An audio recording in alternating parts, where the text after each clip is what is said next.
पर पूरे देश में बहस जारी है। सवाल ये है कि आखिर मुस्लिम महिलाओं को इस जुल्म से आजादी कब मिलेगी। इसी मुद्दे पर देखिए हमारी बड़ी बहस, मुस्लिम महिलाओं का अत्याचार से 3 तलाक कब।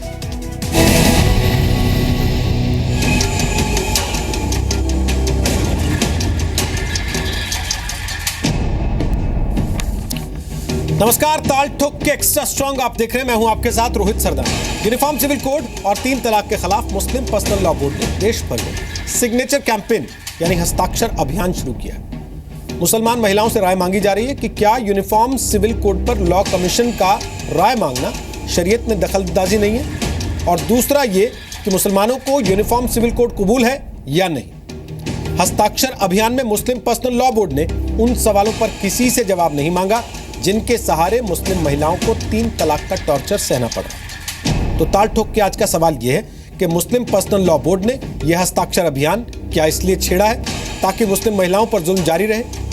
क्या शरिया कानून में छेड़छाड़ का डर दिखाकर मुस्लिम पर्सनल लॉ बोर्ड मुसलमानों पर अपना कंट्रोल बनाए रखने में कामयाब होगा? और सवाल यह भी कि लॉ कमीशन के सवालों का जवाब देने के बजाय मुस्लिम पर्सनल लॉ बोर्ड का हस्ताक्षर अभियान क्या सीधे तौर पर देश के सिस्टम का विरोध नहीं माना जाएगा? और सवाल यह भी है कि मुसलमान आजाद भारत के सबसे बड़े समाज सुधार आंदोलन से कब तक कटे रहें? मुस्लिम महिलाओं को अत्याचार से 3 तलाक कब मिलेगा?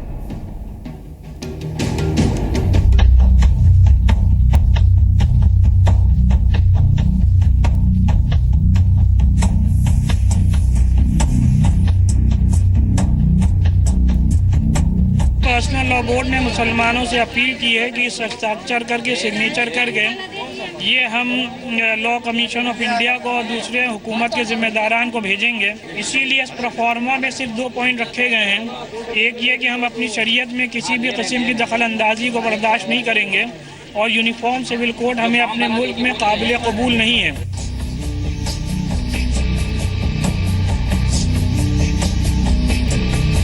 मुस्लिम पर्सनल लॉ बोर्ड ने लॉ कमीशन के विरोध में हस्ताक्षर अभियान क्या इसलिए छेड़ा है ताकि मुस्लिम महिलाओं पर जुल्म जारी रहे। यही कहना चाहते हैं हम अपने इस्लाम के हिसाब से चलेंगे, हम किसी भी कानून को नहीं मानेंगे। आज वो इसके लिए बोल रहे, कल को वो बोलेंगे आप 2 टाइम की नमाज पढ़िए, परसों वो बोलेंगे आप 3 रोजे रखिए, 30 रोजे न रखिए, तो हम लोग उसको नहीं मानेंगे। ट्रिपल तलाक को आप सही मानते हैं? नहीं, हम सही नहीं मानते, नहीं मानते। मुसलमानों के लिए निकालना था, नौकरी निकाल के मुसलमानों को तो दूध की मक्खी के तरीके निकाले थे, अब ये दीन ईमान निकाल दिया। ये कोई तरीका है?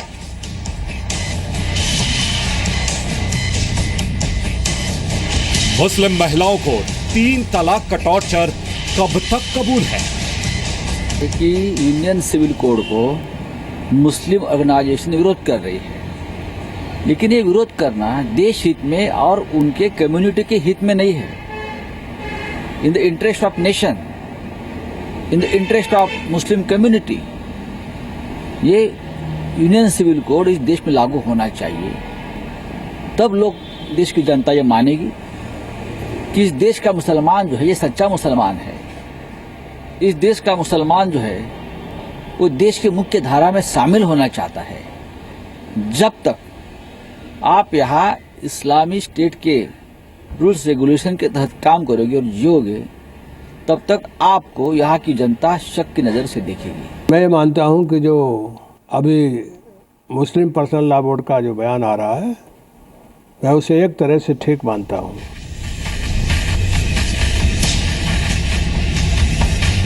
क्या कॉमन सिविल कोड दिलाएगा 3 तलाक के टॉर्चर से राहत? सरकार जो भी करेगी वो संविधान के दायरे में करेगी। हम जो है वो किसी रिलीजन में रिफॉर्म नहीं कर रहे हैं। उनके धर्म में कोई जो है वो हस्तक्षेप नहीं हो रहा है, धर्म में कोई रिफॉर्म की बात नहीं हो रही है। रीति रिवाजों पर रिफॉर्म पूरी दुनिया में हमेशा होता रहा है, भारत में होता रहा है, और ये वक्त है कि जब इसके बारे में ओपन डिबेट होनी चाहिए, डिस्कशन होना चाहिए। मुस्लिम महिलाओं को अत्याचार से 3 तलाक का। तो हमारे साथ आज 4 खास मेहमान ताल ठोक का हिस्सा होंगे। नाइश हसन हमारे साथ हैं, सामाजिक कार्यकर्ता हैं, मुस्लिम महिलाओं के अधिकारों के लिए काम करते हैं, मुस्लिम महिला आंदोलन की फाउंडर और पूर्व अध्यक्ष हैं। अक्सर आप उनको ताल ठोक में और जी न्यूज़ पर बाकी डिबेट्स जो 3 तलाक को लेकर हो रही हैं उस पर देखते रहें, लगातार देख रहे हैं। स्वागत है नाइश हसन आपका। ताहिरा हसन हमारे साथ हैं, जो जानी मानी सामाजिक कार्यकर्ता है, नेशनल वाइस प्रेसिडेंट हैं AIPWA की, all India progressive women association की। स्वागत है ताहिरा हसन आपका भी। उनको भी कई बार आप टीवी पर इस तरह की चर्चाओं में देख चुके हैं, खासतौर पे महिलाओं को लेकर उनका काम रहा है। स्वागत है आपका भी ताहिरा हसन। हमारे साथ मौलाना मोहम्मद सूफिया निज़ामी हैं, जो कि प्रवक्ता हैं दारुल उलूम फिरंगी महली के। स्वागत है मौलाना साहब आपका। और फ़हीम बेग हमारे साथ होंगे, वो इस्लामिक स्कॉलर हैं। मुझे बताया गया कि अभी वो नमाज़ पढ़ रहे हैं, लिहाजा अब से कुछ मिनट के बाद वो इस चर्चा में हमारे साथ शामिल हो जाएंगे। ताहिरा हसन साहब, मैं आपसे एक चीज़ पूछना चाहता हूँ। आपने अभी कुछ महिलाओं को सुना, वो कह रही थी कि आज 3 तलाक हटाने को कह रहे हैं, कल को कहेंगे रोज़े 30 की जगह 3 कर लो, कल को कहेंगे कि नमाज 5 की जगह 2 कर लो। और मुस्लिम पर्सनल लॉ बोर्ड एक सिग्नेचर कैंपेन चला रहा है और वो कह रहा है कि देखिए हमारे यहाँ की महिलाएं खुद कह रही हैं कि वो चाहती हैं 3 तलाक बरकरार रहे। आप मानती हैं कि महिलाएं चाहती हैं 3 तलाक बरकरार रहे? नहीं, महिलाएं बिल्कुल नहीं चाहती। ये उनके सर पे एक तलवार लटकी हुई है, मैं बार बार कहती रहती हूँ। और ये कुरान में नहीं है, मैं हवाला देते देते थक गई कि सूरह बकरा की 228वीं आयत, सूरह निसा की 20वीं आयत, सूरह अहज़ाब की 28वीं आयत, सब में दिया है कि तलाक देने का क्या तरीका है। उस तरह से होना चाहिए। बार बार शरिया की बात होती है, ये भी मैं कह चुकी। शरिया सिर्फ औरतों के लिए क्यों ले रहे हैं आप? अगर शरिया पे ही जाना है तो फिर अगर कोई चोरी करता है तो हाथ काट दीजिए। लॉ ऑफ द लैंड क्यों लेते हैं? कोई मुसलमान मर्द अगर किसी का रेप करता है तो फिर इसको संसार कर दीजिए, वहाँ पे लॉ ऑफ द लैंड क्यों लेते हैं? लेकिन मेरे समझ में देखिए एक बात नहीं आई कि यूनिफॉर्म सिविल कोड की बात यहाँ क्यों हो रही है। अभी एक क्वेश्चनियर आया है, मैंने पूरा पढ़ा है उसको, मेरे पास भी आया, वो पूरा पढ़ा है। वो सिर्फ मुसलमानों के लिए परेशानी नहीं है, कोई सिर्फ मुस्लिम का इशू नहीं है। वो वहाँ क्रिश्चियंस के लिए, मुसलमानों की भी बात है, मुस्लिम औरतों की बात है, क्रिश्चियन औरतों की बात है, हिंदू औरतों की बात है।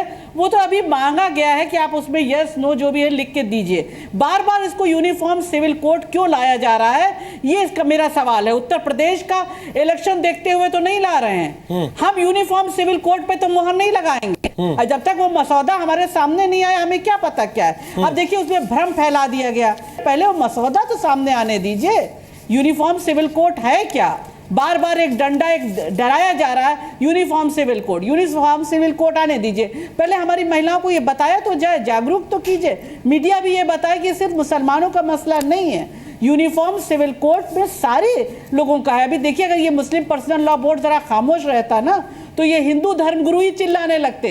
जब ये पूरा फॉर्म जाएगा भर के जाएगा तो वहां से भी एक चिल्लाहट आएगी। ताहिरा जी, 3 दिन से ये बहस शुरू हुई है। सवाल नहीं है, इसको क्यों भड़काया? मैं आपको एक चीज बताता हूं, अपनी जगह से हटाया जा रहा है। 3 दिन से तलाक इन वनगो को हटाइए, कुरान में नहीं है, 22 मुल्कों में नहीं है, आप उसको हटाइए। ताहिरा जी, 3 दिन से टीवी पर यह बहस हुई है, जब से लॉ कमीशन का वो परफॉर्मा सामने आया जिसमें उसने लोगों से कहा कि हम आपकी राय चाहते हैं। किसी हिंदू धर्मगुरु ने सवाल नहीं उठाया, क्या परेशानी? जबकि खाप पंचायतें भी अगर दायरे में आएंगी अगर यूनिफॉर्म सिविल कोड होगा तो। किसी सिख धर्मगुरु ने सवाल नहीं उठाया, किसी क्रिश्चियन धर्मगुरु ने सवाल नहीं उठाया। सबसे पहले मुस्लिम पर्सनल लॉ बोर्ड खड़ा हुआ। क्या केवल मुसलमान? मुझे यही परेशानी है। मैंने सवाल भी पूछा आज फोन करके जफरयाब साहब से कि भाई इसको प्लीज आप क्यों इसको उठा रहे हैं, यूनिफॉर्म सिविल कोड कह रहे हैं। आप ट्रिपल तलाक पे बात करिए, ट्रिपल तलाक पे पूरा एक डिबेट डिस्कशन कीजिए। उन औरतों की जिंदगी का सवाल है, मुसलमान औरतों को बैठाइए, उनकी जिंदगी का सवाल है। कैसे व्हाट्सएप पे हो जा रहा है, ईमेल पे हो जा रहा है, सब पे आप तलाक कर दे रहे, कैसे हो रहा है भाई? निकाह में विटनेस है, तलाक में कोई विटनेस नहीं रहेगा, कैसे तलाक हो जाएगा? ये यहाँ की ख्वातीन की आधी जमीन की जिंदगी का सवाल है। तो इसको तो मुस्लिम पर्सनल लॉ बोर्ड को तूल देना ही नहीं था, उनको ट्रिपल तलाक इन वन गो पे बात करना चाहिए। ट्रिपल तलाक वन गो जब कुरान में नहीं है, ये बार बार कहते हैं हजरत उमर के वक्त में ऐसा हो गया कि औरतें परेशान थी इसलिए इसको डाल दिया गया। तो जनाब अब वापस कुरान पे आ जाइए ना, कुरान के उस पे आने में क्या परेशानी है? हम तो ये नहीं कह रहे हैं कि आप कुरान के बाहर चले जाइए, फिर भी आप बार बार कह रहे हैं कि नहीं ये शरिया के खिलाफ है, फिर और चीजें शरिया की लाओ ना भाई। अब ताहिरा जी मैं नाइश हसन को जरा चर्चा में लेके आता हूँ। नाइश हसन, पहले दिन से जब बात 3 तलाक की हो रही थी तो क्या ये समझें कि मुस्लिम पर्सनल लॉ बोर्ड ने उसे यूनिफॉर्म सिविल कोड की शक्ल दी ताकि 3 तलाक पर कदम पीछे खींचे रह सके और उस पर बहस में जाने का मौका ही ना आए?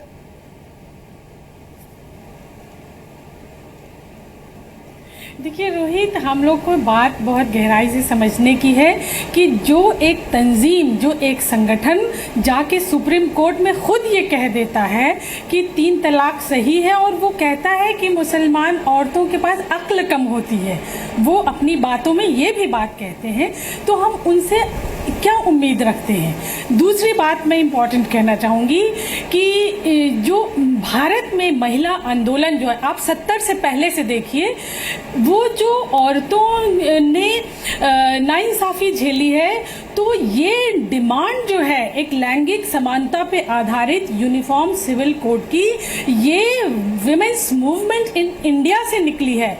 71 का पूना का कॉन्फ्रेंस आप देखिए, औरतों ने ये कहा कि नाइंसाफ़ी से बचने के लिए एक ऐसा कानून होना चाहिए जो देश में किसी भी धर्म से ऊपर हटके हो। मैं इसका स्वागत इसलिए करती हूँ क्योंकि ये महिला आंदोलन को देश में मजबूती देगा।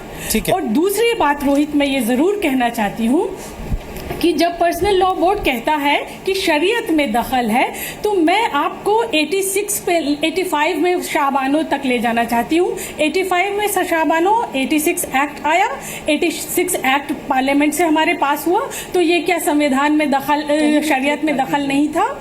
जब हमने आईपीसी, सीआरपीसी, कॉन्ट्रैक्ट एक्ट पे जब हमने सवाल किया और देश के सभी मुसलमानों ने क्रिमिनल लॉ को अपना लिया, तो वहाँ तो शरिया बिल्कुल चली गई।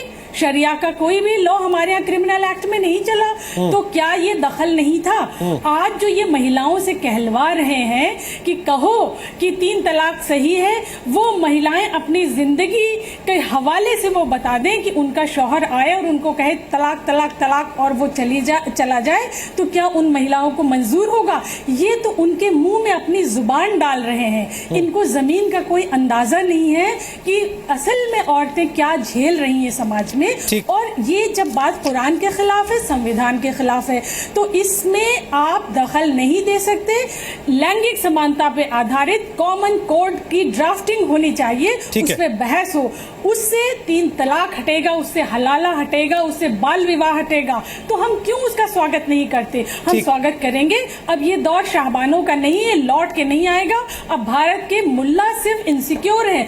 इस्लाम is not in danger, Quran is not in danger, only मुल्ला इज इन डेंजर। ठीक है मौलाना साहब, मौलाना मोहम्मद सुफियान निज़ामी, प्रवक्ता हैं दारुल उलूम फिरंगी महली के, लखनऊ से हमारे साथ हैं। मौलाना साहब, क्या वाकई ऐसा है कि जिन लोगों ने एक तरह से कहीं ठेकेदारी ले ली धर्म की, उनके लिए मीठा मीठा तो गप गप है, कड़वा कड़वा थू थू है, इसलिए वो क्रिमिनल कोड को तो मान लेते हैं कि साहब चोरी के लिए हाथ ना कटाएं, लेकिन सिविल लॉ में वो मना कर देते हैं कि नहीं नहीं, शरिया में दखल बर्दाश्त नहीं करेंगे? देखिए रोहित जी, यहाँ पर दोनों मोहतरमा ने जो बात कही है, मैं मुख्तसरन उनका जवाब दूंगा, उसके बाद अपनी बात को आगे रखूंगा। देखिए, सबसे पहली बात तो यह है कि हमारे यहाँ all India Muslim personal law board में कभी भी किसी भी औरत को किराए पे नहीं लाया गया। वो जो बोली अपनी ज़ुबान बोली, कभी हमने अपनी बात उसकी ज़ुबान में नहीं डाली, एक बात। दूसरी बात यह है कि जो इल्ज़ामात लगाए जा रहे हैं मजहबी लोगों पर कि उनकी दुकानें बंद हो जाएंगी, उनके फ़लाना ये हो जाएंगे और ये हो जाएंगे, देखिए ये बेबुनियाद इल्ज़ामात हैं। और हिंदुस्तान का हर मुसलमान जिसका कुरान और हदीस पर ईमान है, वो ना इस्लाम और मज़हब के नाम पर अपनी दुकान चलाता है और हम ना हम चलाते हैं। बात यहाँ ट्रिपल तलाक की हो रही है। सवाल इस बात का है कि ट्रिपल तलाक के इशू को इस मुल्क के अंदर अभी 2-4 दिनों से इतना हाइपर कर दिया गया, इतना हाइप दे दिया गया है, ऐसा लगता है कि इससे बड़ा कोई इशू ही नहीं है। और मुसलमान औरतों पर जितना जुल्म शरीयत की आड़ में किया जा रहा है, ऐसा मालूम होता है कि कहीं और जुल्म ही नहीं है। मैं आपको बताऊं कि अगर आप मुताला करेंगे तो 55,000 केसेस सिर्फ हिंदुस्तान के अंदर डाइवोर्स के जो हैं वो कोर्ट्स में पेंडिंग है। 34,770 डावरी डेथ्स की जो रिपोर्ट है वो हमारे सामने मौजूद है। 18,233 औरतों को दहेज के नाम पर जिंदा जला दिया गया है। हर 90 मिनट पर एक औरत जिंदा जलाई जा रही है दहेज के नाम पर। अब रोहित जी, सवाल ये पैदा होता है कि मुस्लिम मुआशरा अगर तलाक दे रहा है और ट्रिपल तलाक दे रहा है, लेकिन अगर कहीं पर औरतों को जिंदा जलाया जा रहा है, उन पर जुल्म किया जा रहा है, तो फिर उन पर आवाज क्यों नहीं उठाई जाती है? एक ट्रिपल तलाक जो मैं समझता हूँ रोहित जी, आप अगर मुस्लिम मुआशरे में रहते होंगे आप खुद देख लें। कौन कहता है नहीं उठाई जा रही है? उठाई जा रही है, आपका काम नहीं है, हम लोग से पूछिए। आप चिल्ला लें, आप चिल्ला लें, मैं बात देखिए, मैं बात जब उठाई जा रही है आवाज, बात करिए, आप बात करिए, उसके बाद अपने दो एक चीज जोड़ देता हूं मौलाना साहब। आप अगर ये कह रहे हैं कि कुछ काम नहीं हो रहा है, केवल मुसलमान औरतों की चिंता की जा रही है, तो आप दुरुस्त कर लें। बाल विवाह हिंदुस्तान में किस हद तक थे और किस हद तक आ गए? सती प्रथा हिंदुस्तान में किस हद तक थी और किस हद तक आ गई? अगर ये दहेज के खिलाफ इस देश में सर कानून बना, दहेज के खिलाफ इस देश में कानून बना, किसी धर्मगुरु ने के खिलाफ बना, सर किसी धर्मगुरु ने ये नहीं कहा कि इस देश में जंग हो जाएगी अगर तुमने दहेज रुकवा दिया। फहीम बेग साहब, निजामी साहब भी ऐसा नहीं मानेंगे। फहीम बेग साहब, आप 3 तलाक के पक्ष में हैं क्या? रोहित जी बुनियादी बात सुन लीजिए। 3 तलाक को लेकर जो ये बवेला हो रहा है, अच्छी बात है, डिबेट हो रही है, सरकार जाग रही है, सरकारें जाग रही हैं। 65 साल से एक सरकार या 2-3 सरकारें पता नहीं किस नशे में सरकार चला रही थी, उनको ऐसा मुद्दा नजर नहीं आया, मगर ये 2.5 साल की बाल अवस्था वाली सरकार आई, इसने अच्छा कदम उठाया, हम इसके लिए उसकी तारीफ करते हैं। मगर मैं एक बात कहना चाहता हूँ, 3 तलाक को लेकर जो भ्रांतियां फैली गई हैं उसके लिए मैं जरूर कहूंगा, प्लीज मुझे रोकिएगा मत, ये बात मेरी बड़ी काम की बात है। सर अगर आप वही बताएंगे जो रोज बताते हैं कि शरिया में तो 3 तलाक है नहीं, इस्लाम तो 3 तलाक को मान्यता देता नहीं है, 3 तलाक होता नहीं है, तो मैं आपसे पहले हाथ जोड़ के कह रहा हूं, झूठ मत बोलिए प्लीज। वो दोनों साथ में बैठी हैं आपके, वो बेहतर जानती हैं, झेलती हैं, लड़ रही हैं उन औरतों के लिए जिनके पति इस बात पे तलाक दे के निकल जाते हैं, नमक क्यों नहीं लगाया या रोटी ज्यादा क्यों जला दी तुमने यार, इस पे तलाक हो जा रहा है। आप कह रहे हैं कि नहीं सब कुछ ठीक ठाक है। बड़ी बारीक जानकारियां आपने ले ली। सर मैं सुन रहा हूं ना 3 दिन से, मैं क्या करूं? मैं बहुत आपसे खुश। सुन लीजिए, आप सुन लीजिए, जब सरकार कोई रोड बनाती है, बोलिए फहीम बेग साहब, आप एक नियम बनाता है जो दे रहे हैं साहब जी। अरे सुन निजामी साहब प्लीज, निजामी साहब, जब ट्रैफिक पुलिस एक रूल बनाती है कि 60 किलोमीटर प्रति घंटे की रफ्तार से आपको अपना वाहन उस पर चलाना है, अब कोई व्यक्ति उसी सड़क पर उस कानून को तोड़ते हुए 160 किलोमीटर पर अपनी गाड़ी चलाकर एक्सीडेंट कर बैठता है, तो क्या आप दोष पुलिस को देंगे या प्रशासन को देंगे, सरकार को देंगे? नहीं, दोष उस व्यक्ति का है जिसने कानून का गलत इस्तेमाल करके उस आजादी का गलत फायदा उठाया। मत दीजिए, मानवता के सवाल है। बेग साहब यही तो कह रहे हैं कि 60 की स्पीड लिमिट तो सेट कर लेने दीजिए, आप तो वही सेट नहीं करने दे रहे हैं। आप कह रहे नहीं, लिमिट सेट कर रहे हो, लिमिट सेट है। अभी हमारी बहनें देखिए, अब आप कह रहे हैं कि औरतें जो हैं मर्दों से कमजोर हैं, अरे ये तो बिल्कुल उन पर दावा बोल रखा है इन्होंने दोनों ने। अरे बोलने तो दीजिए, आप हमारी बहनें हैं, आपके पास कोई रैशनल बात हो तो कहिए प्लीज, बोलिए। आपके पास कोई रैशनल बात हो कहिए। रैशनल बात बता रहा हूं आपको। अरे देखिए, अब आपने कसम खा रखी झंडा उठाने की, अब मैं कुछ भी कहूं तो आप उसको कंडम करेंगे, तो ये अच्छी बात नहीं है, ये एक अच्छी स्वस्थ डिबेट नहीं हो पाएगी। कानून का जो संविधान है, आर्टिकल 25, 26, 27, 28, 29, इसमें हर धर्म के लोगों को अपने धर्म को प्रचार प्रसार करने और उसको प्रैक्टिस करने की पूरी आजादी है। सरकार भी इस बारे में जानती है। धारा 44 के तहत यह कहा गया है कि सरकार को चाहिए कि वो एक यूनिफॉर्म प्रयास करे।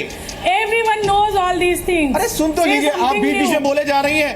अब यही तो, अब आप बहन, मेरी बहन, आप बीच बीच में बोले जा रही हैं। मेरी बात आप आधे घंटे से बोल रही हैं, मैं आप मेरी बात सुन लीजिए।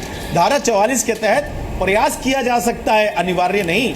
सरकार इस धारा पर 14 बता दूं, विवेचना कर सकती है। मैं धारा 14 भी बता दूं, आप 25, 26, 27, 28, 29, 44 सब पढ़ना चाहते हैं, 14 के ऊपर पैर रख के खड़े हो जाते हैं कि किसी को दिख ना जाए। ना वो भी है, वो भी है, वो भी है नहीं सर, पहले वो है तो आप उस सर पहले वो है, पहले 14 है, फिर 25 पे जाइएगा, फिर 29 पर, फिर 44 पे। नहीं, आपने इन तमाम धाराओं को तो पढ़ के सुनाया नहीं। इन धाराओं के बारे में तो सारी आप सुना ही रहे हैं। 14 मैं तो केवल 14 पढ़ दे रहा हूं सर, मुझे लगता है 25, 26, 27, 28, 29 और 44 तो आप व्याख्या कर रहे हैं। मैं 14 बता देना चाहता हूं साथ में कि 14 भी है सही, उसको नजरअंदाज ना करें प्लीज। बताइए। 15 भी है, नजरअंदाज किसी को नहीं किया जा रहा। The state shall not deny to any person equality before the law or equal protection of the laws within the territory of India.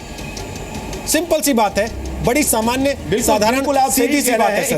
Equality इस्लाम का, देखिए इस्लाम में कहा गया औरत से कि तुम पर्दा करो, अपने जिस्म की नुमाइश ना करो। वहीं मर्द को कहा गया कि तुम अपनी निगाह नीचे रखो। जनाब ये है इस्लाम।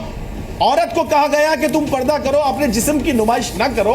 उधर मर्द को कहा गया कि तुम अपनी निगाह नीचे रखो, औरत के ऊपर बुरी नजर मत डालो। औरत से निकाह में तो 3 बार पूछ लिया कबूल है, तलाक के बाद तो एक बार भी नहीं पूछते कि कबूल है या नहीं। सर निकाह में तो औरत से 3 बार पूछते औरत के कबूल पास खुला है, का लेकिन तलाक के समय एक बार भी नहीं पूछते कबूल है कि नहीं। और जो तलाक देने का प्रोसीजर है, देखिए मैं कुछ कहना चाह रही हूँ भाई, जो लोग 3 तलाक प्रैक्टिस कर रहे हैं, रोहित जी एक बात बता दूं, जो लोग 3 तलाक प्रैक्टिस कर रहे हैं उन्हें खुद भी नहीं मालूम 3 तलाक के मायने क्या है। सर यही तो बात है, यहाँ पर जागरण की जरूरत है कि जो लोग जगाने की नहीं है, और ना करें उसके लिए रोक आप लगाने नहीं देते। नहीं,